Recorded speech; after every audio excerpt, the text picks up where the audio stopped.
Professor Charlie Lees from Edinburgh, who is a really engaging and fantastic, inspirational speaker. He's also the PREdiCCt study is probably one of the most important studies in the last decade or more, actually, in inflammatory bowel disease from my point of view. And it's the brainchild of Charlie. So I'm really, really pleased that he's stuck around to tell us more about how that's going to help patients. Thanks. Thanks, Boo. Thanks, everyone. It's been a thoroughly enjoyable day. I'm glad there's still some people stuck around. So we get to the really important bits. We've had a lot of talk today about image analysis, really, and using AI to enhance that. But to me, the big problems and the really exciting challenges are all to do with prediction. And IBD becomes the ultimate big data problem to deal with predictive analytics. So we know IBD is Crohn's disease and ulcerative colitis, chronic, devastating inflammatory bowel diseases. We know that they mostly affect young people. Here's our data from Lothian on the right, and they are lifelong with no known cure. Very striking global epidemiological trends over the last 100 years.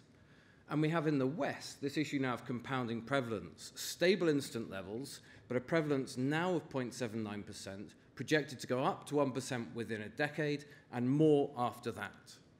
And the service implications of this are very clear. We need more outpatient appointments, and in fact, we're already seeing more patients more frequently in the clinic, and this is working. The admission rates are starting to go down as a result, but it's extra workload, and not everyone needs the same. Layering in the layers of extra data, we have very strong environmental influences, as you can see here. We have multiple genetic associations, almost 300 at latest count, and I reckon within a year we will probably have doubled that again. And we have very heterogeneous phenotypes. Treatment failure and disease progression are common, and we have really no good predictive models at any stage of the patient journey. So we are stuck in reactive mode. Moreover, as indicated earlier, we have this problem with a disconnect between symptoms and underlying gut inflammation. So we have to look not just at a patient's disease activity from what they report, but also at an inflammatory marker, endoscopy, and the excitement for truly remote capsule-delivered diagnostics with AI embedded for IBD, I think, is phenomenal. So here's a patient journey with IBD, and at the start, we are blind. We don't know at the start how to stratify our patients by risk, nor do we know how to treat them by biology. So we are stuck in reactive mode, and this is where we are limited in our ability to improve outcomes for patients.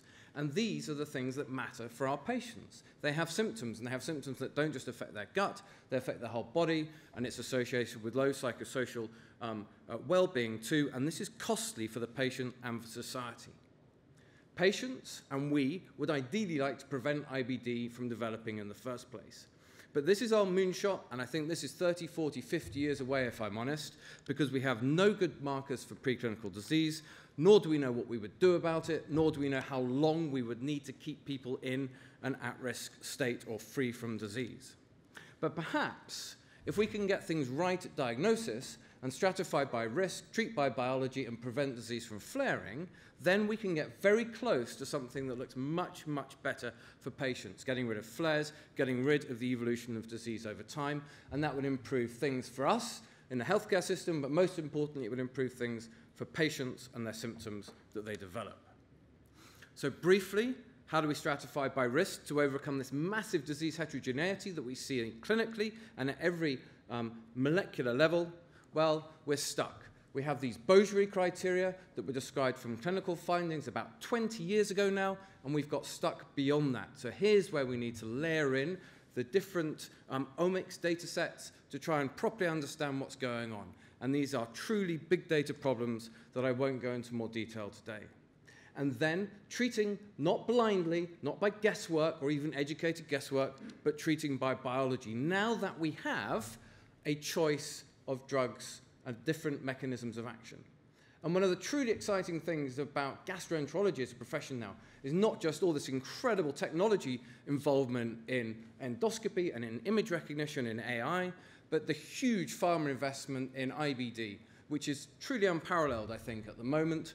And this is going to get more and more and more drugs, but we have to work out how we use them sensibly to get patients well with the first drug the first time. So how do we do that? Well, we don't know yet. It probably is going to involve single-cell transcriptomic profiling in the gut, plus microbiome analysis, plus genomics, and this gives us many, many different data layers. It's a fantastically complicated problem that will keep the scientists and us at work for another decade at least. Preventing disease flare is where we come to the PREdiCCt study. So here we're taking a very large data set of patients. We're enrolling them in clinical remission. We're taking samples from blood, saliva, stool. We're doing lots of questionnaires, and then we're following them over time. This is critically important. We don't yet have longitudinal data sets so that we can get good quality data in to feed the analytical machines so that we can try to understand what is driving certain outcomes. And in this instance, we're interested in what drives patients from a period of quiescent disease in remission to a period of flare and ultimately onto disease progression, with all the sequelae added onto that, like hospitalizations, operations, cancer, infection, and ultimately death. So we aim simply to look at which aspects of baseline diet, the environment, genes, and the microbiota are associated with and predict disease flare in Crohn's disease and ulcerative colitis.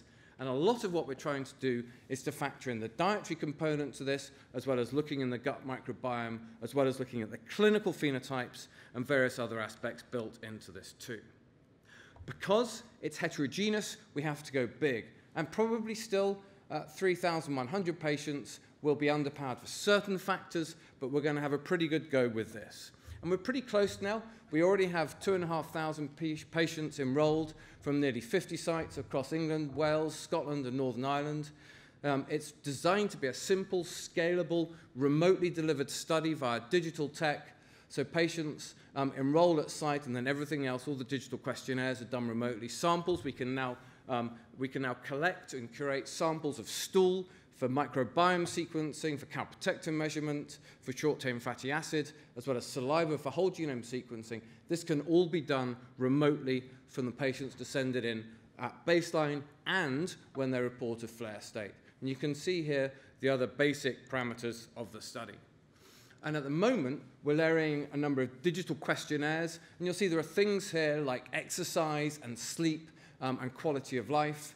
The next layer is start to use the smartphone technology, both with active and passive measurements of physiologic, of sleep, of exercise, etc. So we can truly start to get the additional granularity with more data points to understand what is going on.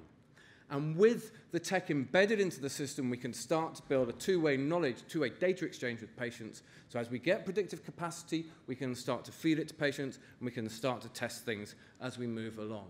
And partnering with Fitbit, that was acquired by Google last year, with companies like Oura that can measure sleep via a ring, and obviously MyFitnessPal and Apple Watch, I think there is a lot of data that we can collect very quickly with patients. Very interestingly, there is a study just being released in the US to study the Apple Watch at the ECG facility for measuring AF. They're enrolling 150,000 patients into a randomized controlled study, and they're discounting the Apple Watch at $49 a go for the purposes. This is happening now. It's big, and we want to be a part of it in IBD too. So we've got the dietary components by questionnaire at the moment, but there are a number of companies looking at image recognition, so we can use AI to measure that too. Briefly, just to give you a flavor of how this fits in with other big endeavors that we're involved with in the UK, we have the UK IBD Bioresource that Miles Parks is leading that already now has 33,000 patients enrolled. Critically, this is a database that is recallable by genotype and by phenotype, and it's accessible by clinicians, it's accessible by industry partners too, to start to test some of the technology as well as the genomic associations that are there. And then what we do as the next layer from this is that we have an HDR UK project called Gut Reaction, funded to the tune of nearly £5 million from UK Research and Innovation, to start to really combine all the different data assets that we have from initially 10 test hospitals, but ultimately from more, where we can incorporate not just the clinical phenotypes, but the endoscopy, the pathology, all the laboratory data, primary and secondary prescribing, and putting it into a very secure cloud environment for not just us as academics, but again, for open for industry partnerships so we can work together to understand this. And we've done PPI exercises, and we know this is what patients want. They want us to work together in partnership with industry to try and solve some of these really big problems. They understand that we're stuck a bit at the moment, and it's going to take these big investments to take us to the next level. And I've indicated this already, but I truly believe we're going to need to start doing this in a real-time two-way exchange process. So this is where we start to need well-functioning apps that will allow us to layer in a patient's microbiome and genomic sequence data, as well as their clinical phenotypes. They can report their patient-reported outcomes, their psychosocial well-being. We can start to intervene, things like resilience and psychosocial functions we've heard earlier, but also looking at then predictive analytics so we can help patients move forwards too. Until then, I think what we're looking at, in my mind, is a turbocharged reactive mode where we do our best to stratify by risk, and we start to layer in some additional functionality as it becomes available. We do our best to start treating by biology, and we are starting to get some clues from the literature here, but it will take a bit more time.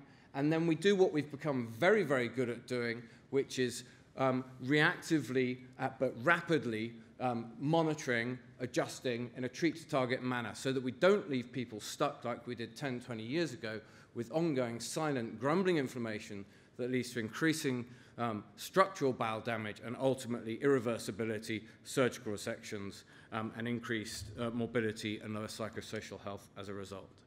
So I'm going to finish there. This is a massive collaborative effort, not just locally, but nationally and increasingly internationally. Thanks, Boo, for a great meeting. Thanks, everyone.